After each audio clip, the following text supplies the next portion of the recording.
Hi, Joe Cerrone. Hey, Al Rosen. Welcome to our weekly Zoom meeting for CAD 116 Basic AutoCAD. Um, as we take a look at it, we have plenty of content for our last module. Module 10 will be our last module, and I've also released the practice final exam. I don't know why it's not showing up in the calendar, but there is a practice exam available for CAD 116. We will be using the honor lock system, and the final version of that will be due on the 9th as well, I believe, as we look through our calendar. Yes, so the 9th is when we want all of our work turned in. We can give you a couple of days after that as mercy days if you need any more time. Email us, but now's the time to get the work done. Module 10 covers blocks and attributes. Blocks are basically templates, things like computers, desks, furniture, and attributes are tags that you add to the block, which are things like part numbers, descriptions that you can then extract from a drawing. And so AutoCAD will do a great job of counting the number of computers in a room and then printing out a list with using blocks and attributes. Don't forget about the quizzes. The quizzes will keep you from getting a good grade if you don't finish those. So make sure you work on those. And then as we look at our objectives, creating blocks, saving blocks, inserting blocks, updating blocks, making libraries, and purging blocks. So as we talk about blocks, let's take a look at our assignment. The book reading is chapter 24, and mine was glitching a little bit today, but let's see what it does. It's better. I think it's because I increased the magnification size. It wasn't working right here. So read through chapter 24. Chapter 24 goes through these objectives and constructing blocks. As we construct them, we typically construct them on layer 0 because layer 0 has sort of a chameleon effect, meaning that it'll take on the layer properties, color, line weights, if it's created on layer 0, and then inserted onto layer hidden or layer center line. And so we have this block command that we'll use to create blocks. And like I said, it's just symbols. And so you can see things from landscaping to appliances to electrical symbols are used very often in drawing. If we come back to the main splash page and we look at the lab assignment, the lab assignment is to do this computer lab with socially distancing, which I think everybody is doing now. And so we rewrote this lab last summer, and the lab basically goes through how to lay out a computer lab 6 feet apart. So students will download the student version of the file. The student version of the file is right here. You can just click on that and download it. Ignore the references, and here is the computer lab. And so you'll create these blocks of the computer lab. Now my computer has a tendency to crash when I create blocks. And so the proper way to do it would be under the insert command, and it would be to create a block. And so we can create a block, and I'll just see what I can do here. It's probably already in the drawing. Yeah, there already is one. So it's this computer. If I made a computer block number 2 where I create a block, and I'll call it computer 2.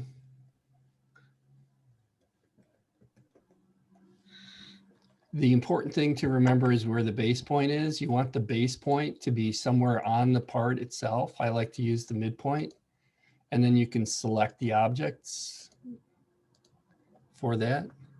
You'll get a little glyph, and then you can say okay to insert that. Seems mine is doing okay with that part. And then to insert the blocks, what you're going to want to do is take a look at the assignment that we have for you. So if we come back here and we look at our computer assignment, we have the first computer located 2 feet from the interior wall and then 6 feet from that. So we can insert the block, and I'm going to use Design Center because I just don't trust it. So I'm going to say DC. That's what happens a lot of times with the newer versions of Autodesk. You'll find some glitches. I'm using the 21 version. And then if I look at where my drawing is, I know I have it in my downloads. And so let's see if I can find it.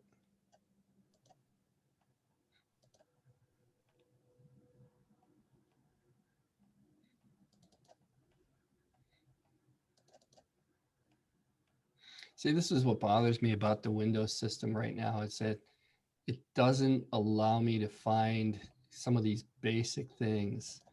Let's see here.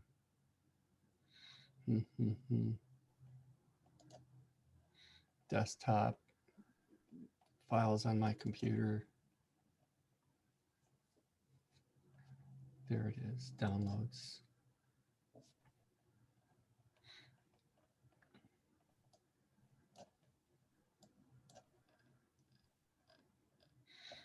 Well, I'm going to save this to a spot I can find it in. And so let me just do that.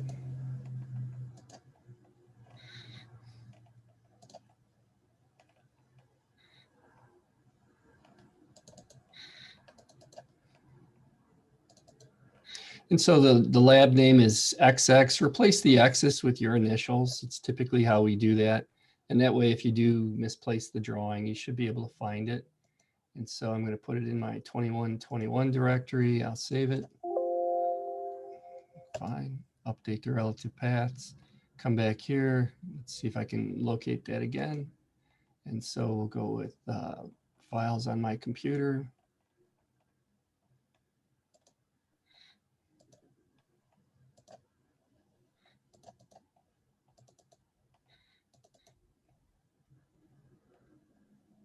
There it is. And so if I load that drawing into Design Center, then I can access the blocks. And I just do that because I'm having trouble with my computer crashing. I think it's the version. And so I can go and grab this computer too, and I can drag it into the drawing. And then it allows you to create an attribute. And so very often we replace computers quite a bit. We need to track them. And so we could call this just a generic Dell computer. You can put whatever else information you want on there. And then when I locate that, all we're going to do is offset the wall 2 feet. And so we'll just go to the offset command to the foot mark, enter, side, and then we can go and we can take this block, grab it by our grip and put it there. And then you can just offset this line 6 feet. And so if we come back here to the home tab, to the offset command, offset 6 feet, enter. And then you can do your layout for how many computers and other devices you can put into the lab. So if we come back and take a look at the exercise, so you'll have a couple of these computers. You can change the names of them.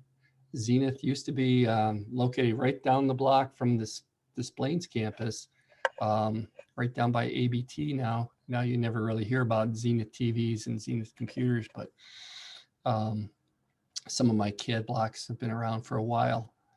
So add the computers, add the plotter, the laser printer, make everything 6 feet apart, and then dress up your drawing in the layout mode so that when we come back over here, you can see I have the layout, add the other information, add the dimensions, save the drawing. Also, make sure you set the scale. It looks like this one's already set up and locked for you. So 1/2 inch equals a foot. That way, when we bring it down to the facilities department, they can take out their rulers and they can measure to make sure everything works. So that's our last assignment. We come back to our main splash page. Come back here. Don't forget to take the quizzes. Wait, Joe, please go up to where it's quizzes. Click on it for a minute, please. Sure thing. they should automatically take you to quizzes. Knock on wood. There it goes. Nice. And just go over there and just scroll down until you see 10 and click on it and just go right ahead and do what you need to do. Exactly. And so it'll ask you about these commands like the W block or the right block command. Not real hard. You can use your textbook. And that's kind of the way it is in the workplace. You know, you get a job, they put you down there at the computer and they say, all right, here's the work. You don't want to be asking somebody next to you all the time, how do you do something? So you want to be able to use your tools. Your tools are your computers, Google, research. So you don't look like a rookie all the time. You know, it's okay, but you kind of want to choose your questions, and we kind of want you to act like you know what you're doing. Help screen, computer, notes, books, whatever you want. That's for the quizzes and the tests. There's no problem with that. So as we wrap up the course, do your best to complete the modules. You know, it's not the end of the world if you don't get everything done, but you want to try to get as close as you can to that. And then put those in the assignments folder. We will have the practice exam available. It is available. I don't know why it's not showing up in the outline of topics, but if I go to quizzes. Refresh your screen, please, for a minute, Joe. I think I fixed it for you. Just sure. refresh. I'll come back to it. Let me just finish this train of thought here. So we do have the practice quiz here, and it should say practice final 2021. And so that's available today, April 25th. I made it view. And then if I come back here, maybe I can refresh it and see it. Nope, it's still glitching, but you know, that's typical for the way things are. You know, things never worked right back years ago with computers. I think the reliability has gotten much better. But we were used to having glitches back in the day, and we just find workarounds. And that's kind of the way it is now too. You'll still have these little glitches. It's just a calendar not showing us that the practice exam is due. If we look at some of the other content under standard blocks, essentially we're creating these different symbols. It has naming conventions. So oftentimes when you work with architects, they'll have specific rules for going through and creating these blocks. It has the ability to add hyperlinks. A lot of people thought that was going to be a big thing. It really hasn't played out, where you can hover over a drawing and it'll link you to the websites, but they are there for you. You can do quite a bit with AutoCAD. And then, like I was using the insert design center rather than the insert block. And you can kind of see it's all very visual now as far as blocks go. Here's the rat rod, is that what they call it? I had a guy who taught me, what's it called now? Old hot rod. The old hot rod. No, I think they called them rat rods or something close to that, because I had a guy who had one in my class and he drove it in the parking lot. 1930s automobile, probably owned by one of his relatives. Went and dressed it up. So you can insert blocks, things like desks, chairs, windows, doors. Here's how to use the design center to do that. And so you'll have a good set of basic skills after you complete this class. And that's what we're going for. So with that, I'm going to start to wrap up this meeting. There's a few smaller things like exploding blocks. We'll unblock them. When you make a block with the same name, it'll redefine it and update all the existing ones to the new reference. And so you can do that. You can rename them, and they're showing kind of what that looks like when you make a block and then you add an object and then you redefine it. You can have all the updated ones. So it's like a square with this circle. And they talk about some of the problems with nested blocks and redefining blocks.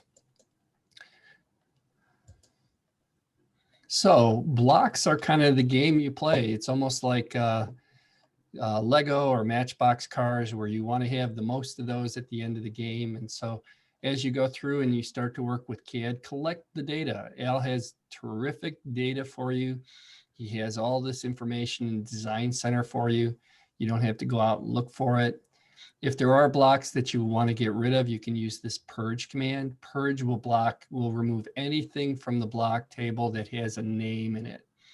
And so oftentimes you'll see you have a drawing which has way too many megabytes for the size of it. And so oftentimes back when computer data was expensive, we used to purge the drawings. And so if you type in purge, it'll tell you all the purgeable names. And if I go to the blocks, it'll give me a list of everything that is not used. You cannot purge something that's used in the drawing. So I could purge these blocks out if I say purge all.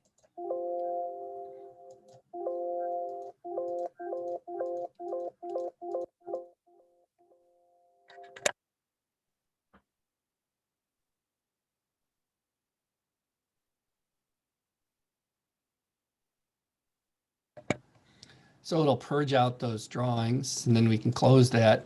And that'll minimize the size of the database for you too. And so if there's somebody who inserted some huge drawing into a drawing, and you'll see people actually do that, you can purge those out. So with that, that's our assignment for today. And as we start to wrap things up, Al, I'll turn it back to you if there's anything I need to talk about in the main splash page. I don't think so. I think you covered everything. Terrific. All right, so we'll end our recording and open things up for questions. Make sure if you do have any questions, just instant message us and we'll get back to you as soon as possible. This ends our weekly Zoom meeting and we'll open things up for questions now.